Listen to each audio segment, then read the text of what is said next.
Je suis une fervente promotrice du Made in Africa parce que je pense qu'on peut en Afrique, par les Africains, faire de la qualité et le vendre au monde.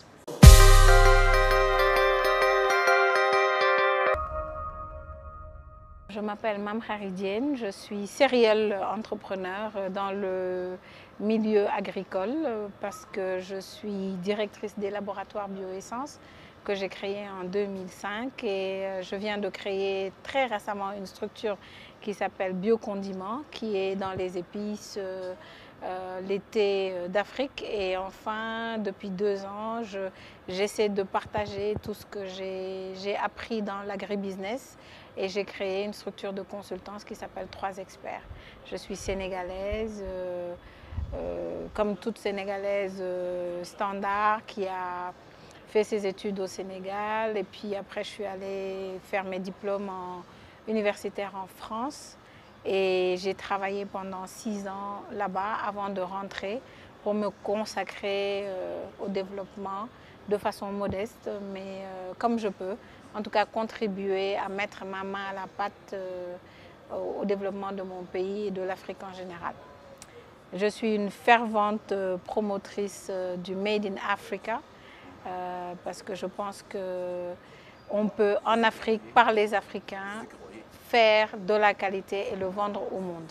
J'y crois fermement. Le Maroc se développe de plus en plus, non seulement dans le monde, il occupe une place aujourd'hui qui est prépondérante, mais en Afrique, on le sait parce que aujourd'hui, le commerce qui ne se faisait pas entre le Maroc et mon pays, le Sénégal, se fait, on le voit à travers les fruits et les légumes, les dattes, et je pense qu'il y a d'autres secteurs d'activité à explorer.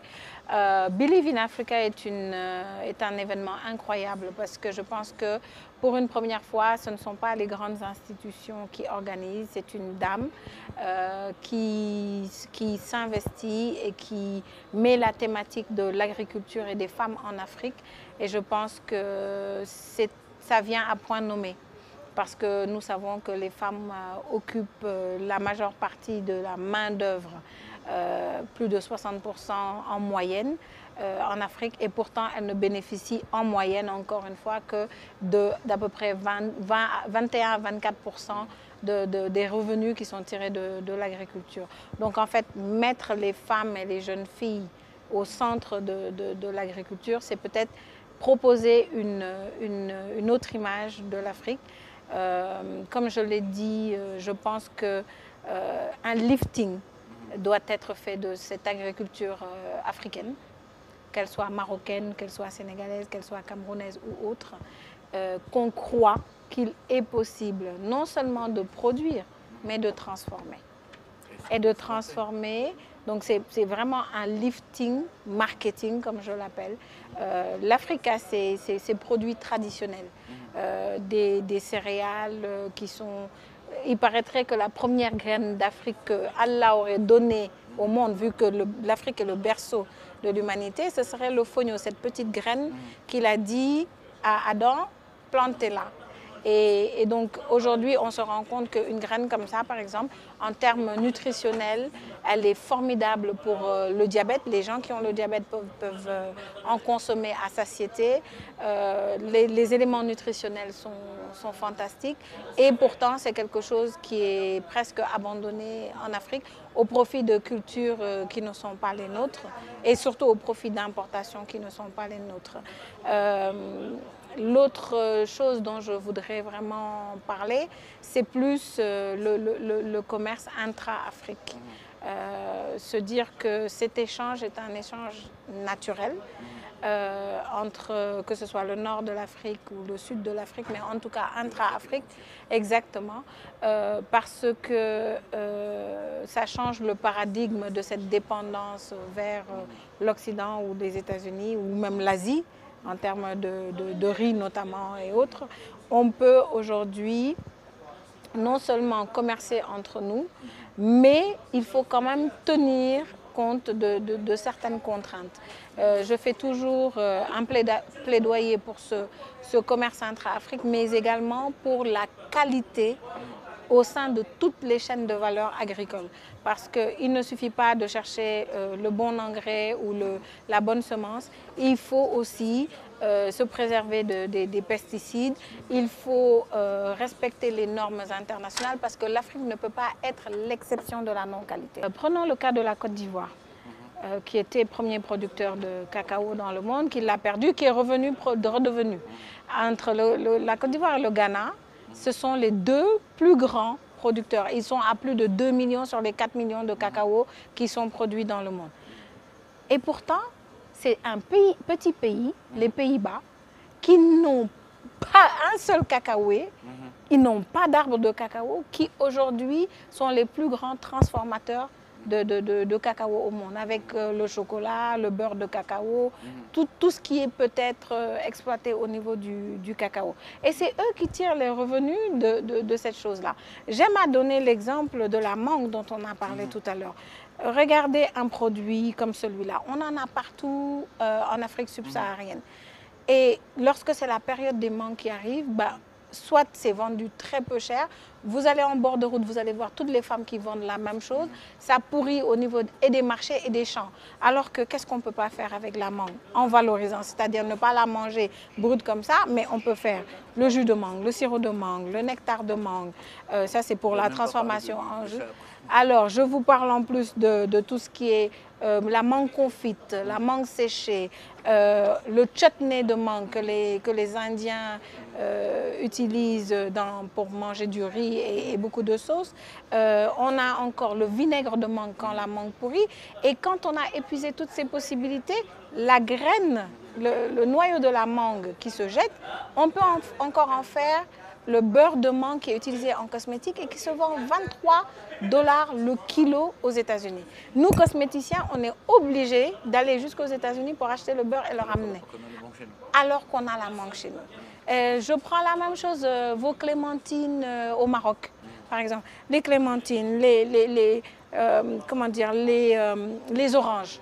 Qu'est-ce que vous en faites? Quand vous épluchez, les épluchures sont jetées. Mais c'est une catastrophe. Parce qu'avec une épluchure de mangue, d'orange, qu'est-ce qu'on ne peut pas faire? On fait des confitures à la bise au Maroc. Oui, mais je vais vous donner quelques petites astuces.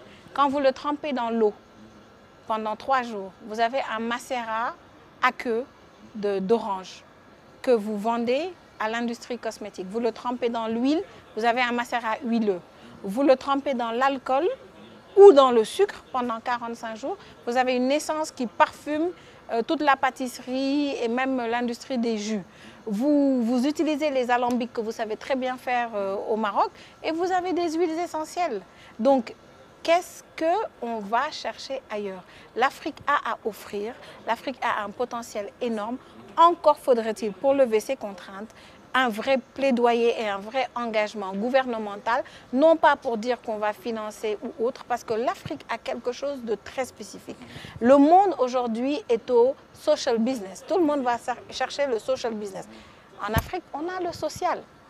Toutes les festivités qu'on fait. Hier, je suis descendue à l'aéroport de Casablanca et j'ai vu tous les joueurs de basket accueillis avec le son le son avec des musiciens traditionnels marocains. Ça, c'est l'aspect social qu'on a. C'est l'aspect social qui fait qu'on va dans des mariages, des baptêmes. Mais on ne sait pas faire le business avec le social. Le monde sait faire le business. Ils cherchent le social. Nous, on a le social, on ne sait pas chercher le business. Je regarde juste une chose, la politique de l'immigration, par exemple. Le Maroc signe des accords avec l'Occident, le Sénégal également. Au lieu que ce soit des politiques répressives, où on va peut-être mettre l'argent à la sécurité de la frontière, c'est important. Mais pourquoi pas cibler l'agriculture et se dire, on va essayer de financer des programmes où ces jeunes qui sont désœuvrés, qui n'ont pas accès à l'information, qui n'ont pas accès à la formation, on va leur prendre des rôles modèles, c'est-à-dire des gens qui ont réussi dans le secteur agricole, pour en faire leurs mentors. Et ces gens-là, en tant que mentis, vont être encadrés, vont être orientés pour aussi développer le secteur agricole. Parce que l'agriculture, ce n'est pas avoir ça ou même avoir un tracteur et être sous le soleil au champ tout le temps. C'est une chaîne de valeur qui va du semencier à celui qui a les engrais, les pesticides, etc., jusqu'au marché. C'est de la fourche à la fourchette. Et pour ça, moi, je dis que l'agriculture doit être considérée comme sexy.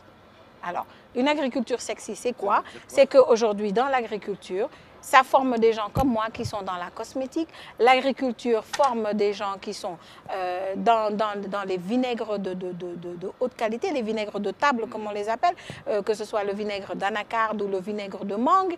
C'est encore un exemple que je vous donne. Ça fait des gens qui peuvent développer, encore une fois, la qualité dans toute cette chaîne de valeur. Et il suffit en fait que vous réussissez mieux des choses au Maroc que chez nous. On réussit d'autres choses mieux que chez vous. Pourquoi pas, au lieu de financer encore une fois ces politiques de répression de la migration, favoriser les échanges entre les jeunes, d'accord? Favoriser le mentorat, essayer de mettre en pratique, et pas seulement de la politique qui parle, mettre dans des pratiques très concrètes les choses. Parce qu'en fait, l'œil de l'entrepreneur est un œil qui est curieux, est un œil qui est différent, il est observateur. On n'observe que quelque chose qui nous est en général inconnu. C'est pour ça que les enfants, ils voient tout, ils s'émerveillent de tout. Ce serait la même chose de montrer des choses différentes et qu'on se dise « Oh, c'est possible en Afrique ». Mais tant que les modèles sont donnés à l'extérieur, que l'agriculture est considérée comme ne nourrissant pas son homme, en fait, le premier empowerment, le premier renforcement, c'est renforcer l'agriculture. Il faut que les gens se disent que cette agriculture crée de la richesse et non pas que cette agriculture n'est seulement qu'un facteur pour lutter contre la pauvreté. C'est ça la différence.